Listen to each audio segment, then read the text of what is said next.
मैं स्वयं गुरु के डिजिटल क्लास में आप लोगों का स्वागत है। मैं डॉक्टर प्रकाश मिश्रा पिछले वर्ष 2023 का प्रश्न पत्र हल करने जा रहा हूं, जो हमारे विद्यार्थियों के लिए बहुत ही परीक्षा उपयोगी है और इससे 100% प्रश्न जो है आने की संभावना है। तो आप जब देखेंगे तो आप यहाँ देखेंगे कि पहला क्वेश्चन है कि पंडिता क्षमाराव ने किस पुस्तक की रचना की। तो हम चर्चा करते हैं पंडिता क्षमाराव। तो इसकी जब चर्चा करते हैं तो आप जब चलेंगे संस्कृत साहित्य लेखिका, संस्कृत साहित्य में लेखिका जब पाठ पढ़ेंगे तो उसमें पंडिता क्षमाराव की चर्चा है। कहने का मतलब है कि हमारे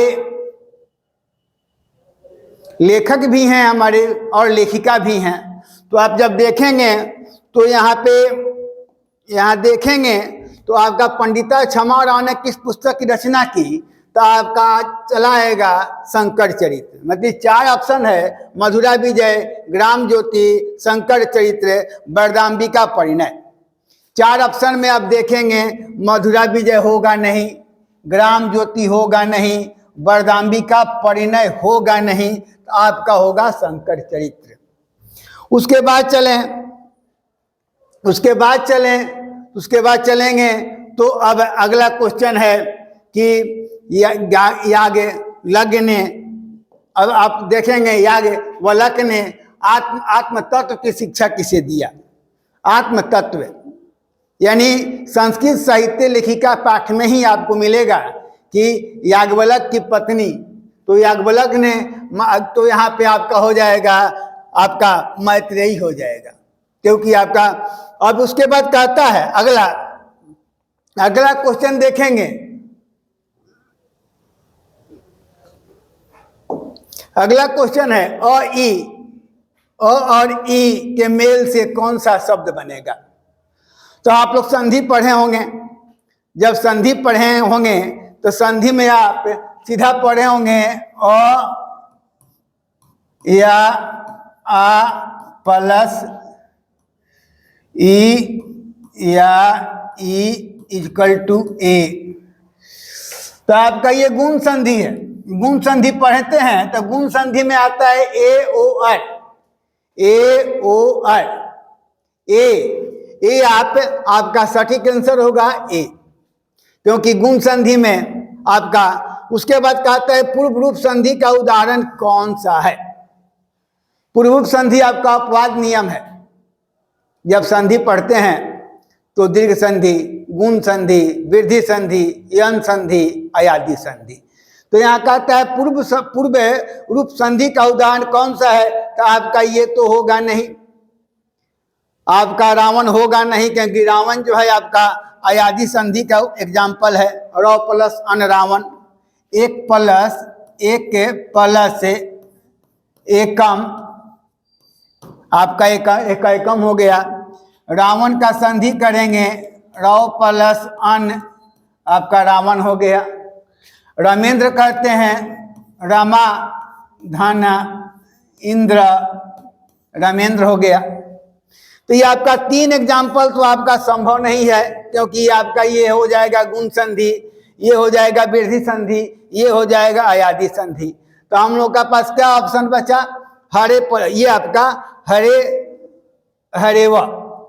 तो अब आप देखेंगे पूर्व रूप संधि। तो पूर्व रूप संधि का नियम जान जाएं, ए या ओ के बाद अ आवे तो मतलब यह कहता है कि खंडाकार इस चिन्ह में बदल जाता है। अगला क्वेश्चन देखेंगे।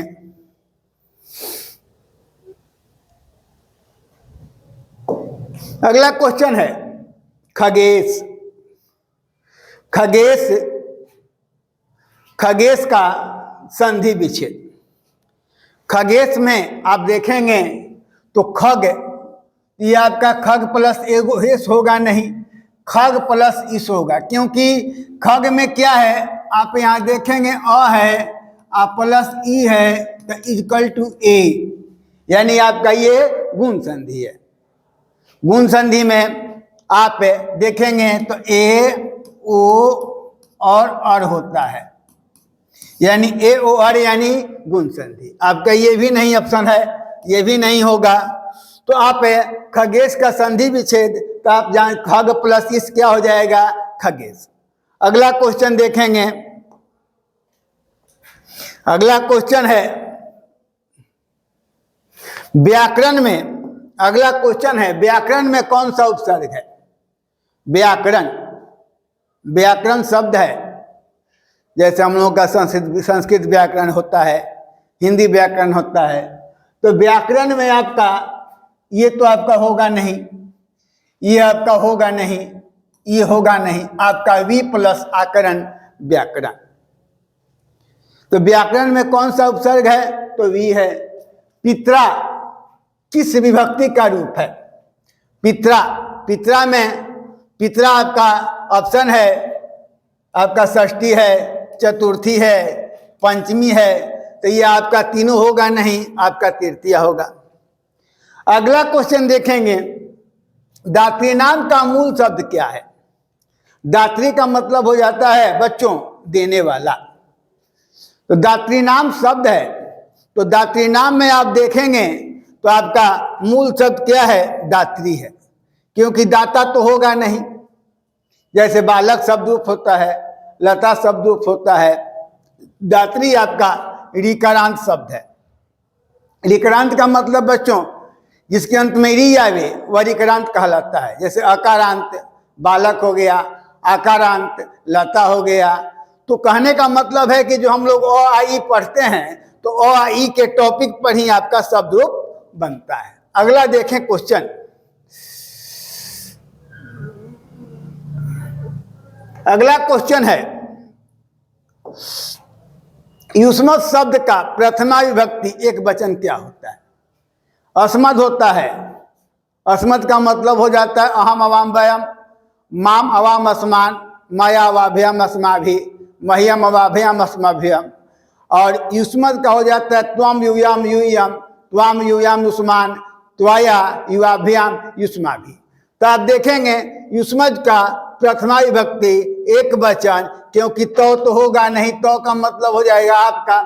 हम लोग बात करते हैं, कहते हैं कि आपका नाम क्या है, तो शब्द जो है यूयम होगा नहीं, तुभ्यम होगा नहीं। उसके बाद देखेंगे क्वेश्चन, सारे क्वेश्चन प्रीवियस ईयर के हैं। बच्चों आप लोग बना लोगे तो आपका बोर्ड परीक्षा में आपका अच्छे मार्क्स से पास होगे। तो सारे प्रश्न को अच्छे तरह से देख लेना है। तो आगे देखेंगे लिख धातु, लिख धातु का लिट लकार में क्या होगा। ऐसे तो लकार 10 होते हैं, लेकिन हम लोगों को 5 पढ़ना है। लट लकार वर्तमान काल, लिट लकार भविष्यत काल, लंग लकार भूतकाल, लोट लकार आज्ञा, विधिलिंग चाहिए। तो हमारी क्वेश्चन है कि लिट लकार, लिट लकार में बच्चों आप जानते हैं स्यति, स्यत, स्यन्ति, स्यसि, स्यथ, स्यथ, श्यामी, श्याव, श्यामा। तो आपका ये तो होगा नहीं, क्योंकि लिखतु है, यह आपका लोट लकार में है। तो आपका होगा लिखिष्यति। बृहद संहिता के रचनाकार कौन है। बृहद संहिता चर्चा आती है कि बृहद संहिता, तो बृहद संहिता के रचनाकार आपका 4 ऑप्शन दिया है। आर्यभट्ट, आर्यभट्ट, आर्यभट्ट के बारे में जानते हैं, हमारे पाटलिपुत्र के ही रहने वाले थे। तो अब कहता है कनाद हैं, तो आपका आंसर हो जाएगा बारहमिहिर। तो अब बृहद संहिता के रचनाकार जो थे वह बारहमिहिर थे। तो बारहमिहिर ने, उसके बाद आप देखेंगे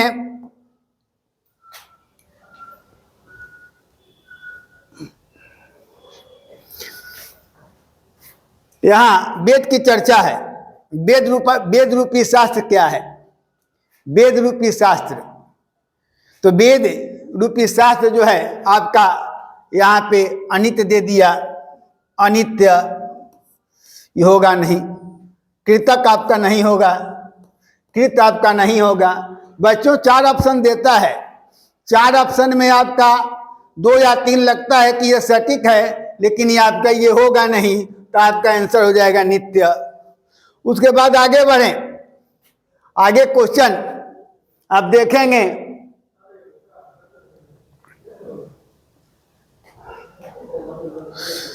गौतम ने किस दर्शन की रचना की? गौतम ने किस दर्शन की रचना की? तो आप देखेंगे तो आपको न्याय दर्शन, क्योंकि आपका साक्ष्य है, योग है, मीमांसा है, तो पतंजलि का भी इसमें चर्चा है। तो अब उसके बाद देखेंगे प्राचीन संस्कृति की पहचान किससे होती है? तो हम लोग पढ़ते हैं संस्कार पाठ है आपका, जिसमें 16 संस्कार की चर्चा है। तो 16 संस्कार की चर्चा है, तो आपका दे दिया धर्म से आपका नहीं होगा, कर्म से आपका नहीं होगा, आचार से आपका आचरण से नहीं होगा, क्योंकि प्राचीन संस्कृति की पहचान जो है संस्कार से होती है। क्योंकि समय समय पर संस्कार के शब्द जो है हम लोग जन्म लेते हैं, जन्म से मृत्यु पर्यंत तक संस्कार बनाए गए हैं, जिससे हमारे मतलब कि प्राचीन संस्कृति की रक्षा होती है। आगे देखें,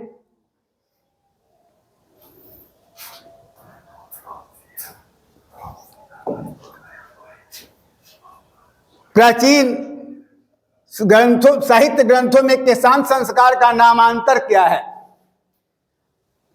तो प्राचीन तो आपका दे दिया है केशांत, आपका आंसर आपका है गोदान हो जाएगा, क्योंकि उपनयन, कर्णभेद, समावर्तन। स्वामी दयानंद का परिवार किससे का उपासक था? स्वामी दयानंद जब पाठ पढ़ते हैं तो स्वामी दयानंद के पिताजी शिव के उपासक थे। स्वामी दयानंद को मूर्ति पूजा से विरोधाभास क्यों हुआ? क्योंकि महाशिवरात्रि का समय था, रात्रि जागरण हो रही थी। स्वामी दयानंद के पिताजी उनको वहां रख करके घर चले गए कि देखते रहिए। तब तक स्वामी दयानंद ने देखा कि चूहा जो है भगवान शंकर के विग्रह पर प्रसाद को खा रहा है। वहीं से स्वामी दयानंद जो है तुरंत घर चले गए और वे उन मूर्ति पूजा का विरोध किए। तो कहता है यहाँ कि सूर्य होगा नहीं, विष्णु होगा नहीं, तो आपका सटीक आंसर होगा शिव, क्योंकि राम भी नहीं होगा। अब अगला क्वेश्चन देखें, हमने अगला क्वेश्चन, स्वामी दयानंद का निधन कब हुआ? क्योंकि स्वामी दयानंद ने डीएवी पब्लिक स्कूल यानी आर्य समाज की स्थापना की। स्वामी दयानंद ने हमारे समाज में बहुत से सुधार करने का प्रयास किया। तो अब देखेंगे स्वामी दयानंद की मृत्यु 1883 को। फिर अगला क्वेश्चन है, कौन प्रसाद को खा रहा था? तो आपका 4 ऑप्शन है, आपका चूहा है, चिट्टी है, बकरा है, बिल्ली है। तो आपको हम कहानी ही बताए कि चूहा प्रसाद को खा रहा था, तो यानी कहने का मतलब है कि चूहा जो है कौन प्रसाद, आपका क्वेश्चन है कौन प्रसाद को खा रहा था? तो चूहा खा रहा था। तो आप क्योंकि स्वामी दयानंद अब कहता है समाज और शिक्षा के उद्धारक कौन थे? तो आपका दे दिया है ऑप्शन विवेकानंद, राम प्रवेश, दयानंद, बिरजानंद। तो विवेकानंद तो होगा नहीं, क्योंकि विवेकानंद का अलग ही चैप्टर है। राम प्रवेश राम होगा नहीं, आपका होगा दयानंद। अब चलें अगला क्वेश्चन की तरफ।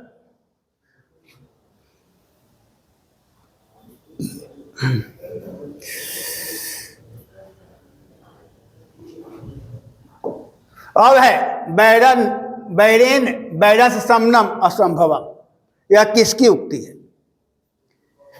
बैरेन कहता है कि आपका है कि बैरेन बैरस समनम असंभवम, यह किसकी उक्ति है, किसके द्वारा कहा गया?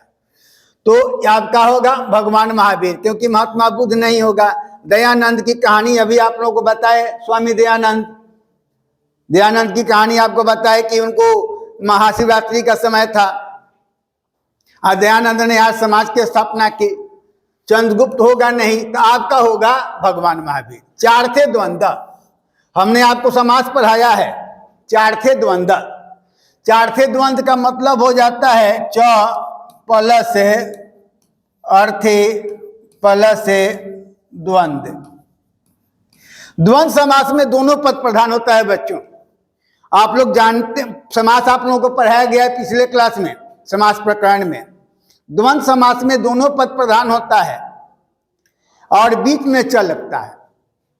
तो द्वंद्व समास चार्थे द्वंद्व आप देखोगे जीवन चरित्र होगा नहीं, क्योंकि जीवन चरित्र आपका जाएगा तत्पुरुष में। तत्पुरुष पढ़ते हैं तो द्वितीय तत्पुरुष, तृतीय तत्पुरुष, चतुर्थी तत्पुरुष, पंचमी तत्पुरुष, षष्ठी तत्पुरुष, यानी सप्तमी तक आपका होता है। उसके बाद प्राचीन काल होगा नहीं, धर्मार्थ काम मोक्ष आपका यही होगा, पंचामृत होगा नहीं, क्योंकि जब इसको डिफाइन करते हैं बच्चों तो धर्म अर्थ काम, धर्मः च अर्थः च कामः च। समास में कहता है द्वंद्व समास कि चार्थे द्वंद्व, क्योंकि द्वंद्व जिस समास में दोनों पद प्रधान हो और बीच में च लगा रहे उसे हम द्वंद्व समास कहते हैं। अब अगला क्वेश्चन देखेंगे। अगला क्वेश्चन आपका है सचिवालय। सचिवा नाम आलय का समस्त पद क्या है? सचिवालय। सचिवालय शब्द होता है, सचिवों का आलय सचिवालय, क्योंकि सचिवालय शब्द जो होता है वह बहुवचनांत होता है। विद्यालय कहते हैं तो विद्या या आलय, विद्यालय क्योंकि एक वचन है, लेकिन सचिवालय जब कहते हैं तो सचिवालय सचिवालय हो जाएगा, ये आपका होगा नहीं, क्योंकि सचिवा नाम आलय तो आपका ऑलरेडी यहाँ दिया हुआ है, सचिवालय होगा नहीं, इनमें से कोई नहीं। अगला आपका है माता पितरऊ। माता पितरऊ जब द्वंद्व समास पढ़ते हैं तो द्वंद्व समास के तीन भेद हो जाते हैं बच्चों, एक शेष, इतरेतर, समाहार। एक शेष मतलब एक ही पद शेष रह जाता है, बाकी पद लुप्त हो जाता है, उसे एक शेष द्वंद्व समास कहते हैं। इतरेतर का मतलब हो जाएगा इतर तितर, यानी भिन्न भिन्न पद आवे। समाहार का अर्थ हो जाता है समूह। वहाँ कहता है कि नदीवाचक पद, नगरों के नाम तथा जहाँ जंतुओं में परस्पर विरोध हो। तो माता पितरऊ जो है आपका द्वंद्व समास है, क्योंकि द्विगु होगा नहीं, कि द्विगु तो कहता है कि संख्या पूर्वो द्विगु, पहला पद क्या होता है द्विगु में? संख्यावाची होता है। अव्ययी भाव होगा नहीं, क्योंकि पहला पद अव्यय होता है, जैसे उपनगर, उपग्रामम। आपका बहुव्रीहि होगा नहीं, क्योंकि बहुव्रीहि कहता है कि अनपद प्रधान बहुव्रीहि, जैसे पीताम्बर, नीलांबर, श्वेतांबर। तो हमारा जो सटीक आंसर होगा आपका द्वंद्व होगा। अब हम जो अगले क्वेश्चन के तरफ, अगला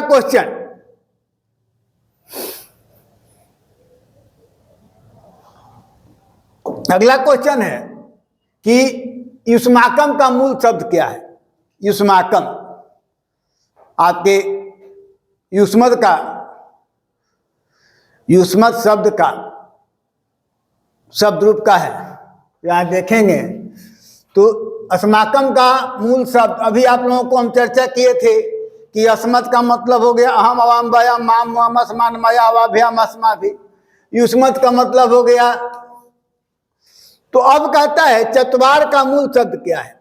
तो आपका चतुर्थ होगा नहीं, आपका सही आंसर होगा चतुर, क्योंकि आपका चतवारी होगा नहीं, क्योंकि आप देखोगे कि जब संख्या पढ़ोगे तो एका एकम, द्वौ द्वे द्वे, त्रयः त्रिस्र त्रीणि, चत्वार चतस्रः चत्वारि, यानी आपका पुल्लिंग है, स्त्रीलिंग है, नपुंसक लिंग है। उसके बाद देखेंगे अस धातु के लोट लकार। लोट लकार का क्या होगा? तो लोट लकार आपका बहुवचन पूछ रहा है बच्चों, आपका संतु हो जाएगा। अगला क्वेश्चन देखें, हमने 100 क्वेश्चन दिया है, लेकिन आज आपका 50 करेंगे। पठेयम पद में कौन सा धातु है? पठेत, पठताम, पठेयु। अभी मैंने चर्चा किया कि लकार कितने होते हैं? तो 5 होते हैं। आपके लट लकार हो गए, लंग लकार हो गए, लिट लकार हो गए, लोट लकार हो गए, विधिलिंग हो गया। तो आपका पठे तो होगा नहीं, आपका पठ धातु हो जाएगा। वी प्लस गया प्लस लेप। अब लेप की बात हम चर्चा करते हैं तो लेप जो है, लेप प्रत्यय का प्रयोग उपसर्ग बच्चों उपसर्ग प्लस धातु प्लस प्रत्यय, ध्यान देंगे बच्चों। उपसर्ग का मतलब क्या हो गया आपका वी हो गया, धातु का मतलब क्या हो गया गया हो गया, अलियफ हो गया। तो आप देखेंगे आपका, देखिए आप लोगों को गलत आंसर बनाए, आपका सही नहीं बने इसके देखिए विज्ञाप दे दिया, आपका ये होगा नहीं, विज्ञाप का होगा नहीं, विज्ञान होगा नहीं, क्योंकि विज्ञान में जब पढ़ेंगे ज्ञान शब्द में भी उपसर्ग हो गया तो विज्ञान हो गया, आपका विज्ञान होगा। रोग शब्द में कौन सा पढ़ते हैं, तो रोग शब्द में आपका सत्री नहीं है, कत नहीं है, घई नहीं है, ल्यूट नहीं, ये क्वेश्चन आपका सही नहीं है। अगला देखें, अगला है क्री प्लस कत्वतु में से कौन सा पद बनेगा। तो आप जब पढ़ते हैं तो दो शब्द आता है, कत एवं कत्वतु। कत के क का लोप हो जाता है तो शेष बचता है, तो यहां तो ता तम हो गया, लेकिन कत्वतु के क उ का लोप हो जाता है तो शेष बचता है, तवान वती वत, वान वती वत। तो आपका पूछता है क्वेश्चन कितवान, तो कौन सा शब्द बनेगा, तो कर्तव्य होगा नहीं, कर्तव्य में आप देखेंगे तबियत लगा हुआ है, कर्णीय में आपका अनिय लगा हुआ है, कृतम आपका अलग है, आपका आंसर होगा कृतवती। अगला क्वेश्चन बाबू, किससे नमति किस लकार का रूप है, नमति बच्चों आप पढ़ते हो तीतम तिथि थ आमी आवा आमा, ध्यान देना बच्चों, तीतम तिथि थ आमी आवा आमा, ये आपका लट लकार का रूप है। अगला क्वेश्चन, तो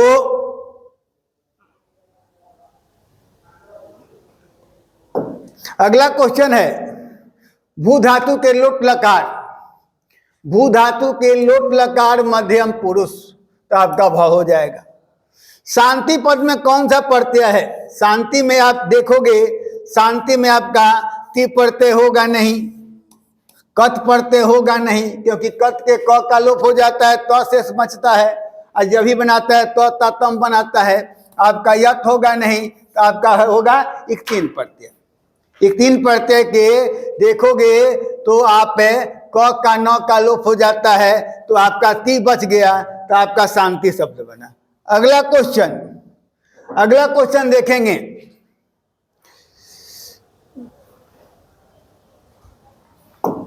गम प्लस तुमुन, क्वेश्चन कहता है गम प्लस तुमुन से कौन सा अव्यय बनेगा, गम प्लस तुमुन।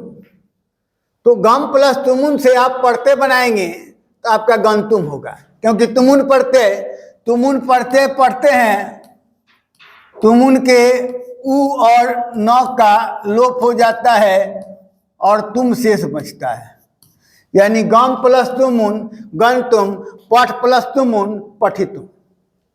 फिर आप देखेंगे पठनम में कौन सा प्रत्यय है, तो आपका कत का क का लोप हो गया, आपका त शेष बचा। कत्वतु आप लोग अभी बताए हम, कत्वतु के क का उ का लोप हो गया, तब शेष बचा, तवत के वत का वान वती वत हो जाता है, आपका क्या बचा ल्यूट, क्योंकि आपका सत्री भी नहीं होगा, क्योंकि सत्री जो बना है बुआ स प्लस अत प्लस री, तो आप देखोगे सॉरी का लोप हो जाता है और अत शेष बचता है। अगला क्वेश्चन देखेंगे,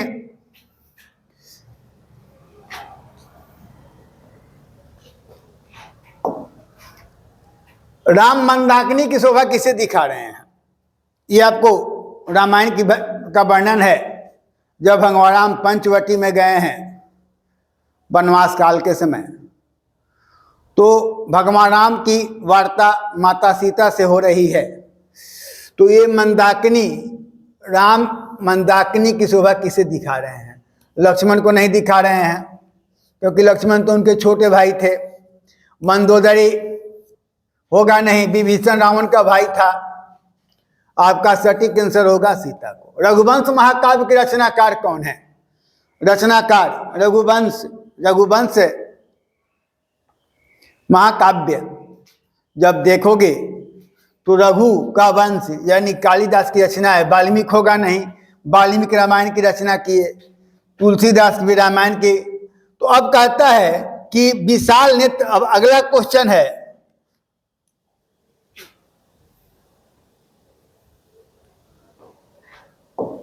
अगला क्वेश्चन है विशाल नेत्र वाली कौन थी? क्वेश्चन है बउआ, विशाल नेत्र वाली कौन थी? तो मंदाकिनी वर्णन में ही आता है, भगवान राम जो है माता सीता को विशालाक्षी, वहां आया है, आप देखोगे विशालाक्षी शब्द का प्रयोग किया गया है। अक्ष मतलब होता है आंख, अब विशाल का मतलब बड़ा। तो यहाँ पे आप, और हंस-सारस द्वारा सेवित नदी कौन सी है?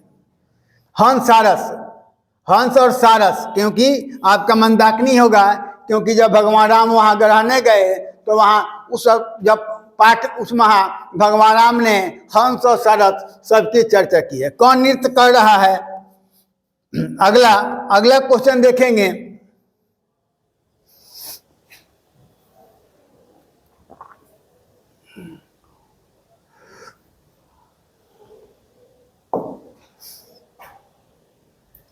सत्य से किसका मार्ग प्रशस्त होता है? सत्य शब्द दो होता है, सत्य और असत्य। दोनों शब्द का अपने अपने जगह पे सबका महत्व होता है। तो सत्य से आपका घर का होगा नहीं, स्वर्गलोक का होगा नहीं, यमलोक आपका देवलोक। हिरण्मयन आप पाते हैं ना, किस उपनिषद से लिया गया है? तो आपका ये हो जाएगा। अपावीरता, अपावीरत क्वेश्चन कहता है यहां,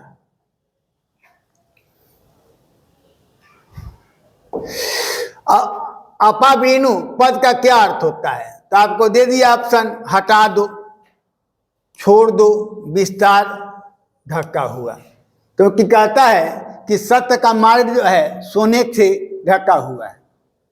तो आपका यह उपावीणु यानी ढका हुआ। अब कहता है अगला क्वेश्चन, अरे वाचाल कितना बोलते हो, किस पुरुष का कथन है? तो कितना बोलते हो चतुर्थे पुरुष का, क्योंकि आप जब पढ़ोगे अलस कथा, अलस कथा में वर्णन है कि जब आग लगा दी गई तो पहला व्यक्ति कहता है कि कोलाहल किस लिए, वो भी क्वेश्चन आपको आएगा, उसमें है कोलाहल किस लिए है? तो दूसरा कहता है लगता है आग लगी हुई है। मतलब चार व्यक्ति जो है उस भवन में हैं, चारों जो है अपनी अपनी बात को कह रहे हैं। अंत में लोगों ने बाल पकड़ करके उस चारों आलसियों को निकाला। देखिए अभी हम चर्चा किए कि अलस कथा पाठ में अहो कथम अयम कोलाहल, तो आप पहला आलसी कहता है दूसरा आलसी से, क्योंकि आलसी चार हैं, पहला है, दूसरा है, तीसरा है, चौथा है।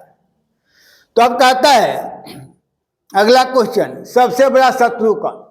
अब यहाँ देखोगे बच्चों, सबसे बड़ा शत्रु कौन? तो आपका क्षमा है, क्रोध है, लोभ है। सबसे बड़ा शत्रु कौन? तो मनुष्य का सबसे बड़ा शत्रु आपका वह आलस हो जाता है, क्योंकि वह कि कोई भी काम करने के लिए वह नहीं छोड़ता। उसके बाद देखेंगे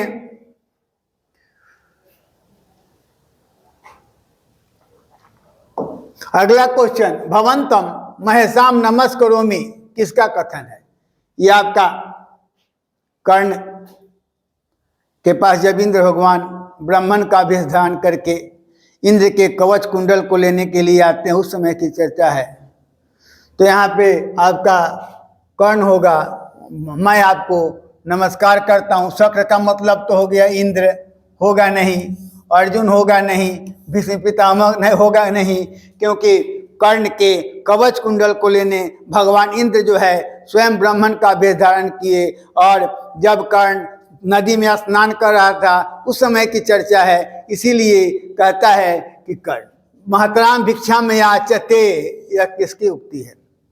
महान, मतलब कर्ण जब कहता है कि घोड़ा ले लो नहीं चाहिए, हाथी ले लो नहीं चाहिए, सोना ले लो नहीं चाहिए, सारी वस्तुओं को वह देने के लिए कह रहा है। लेकिन इंद्र भगवान जो ब्राह्मण वेश धारण करके गए हुए हैं कहते हैं नहीं चाहिए। मातराम भिक्षा में याचते, मतलब बहुत बड़ी भिक्षा चाहिए। तो कौन कहता है? तस्करा। उसके बाद देखोगे,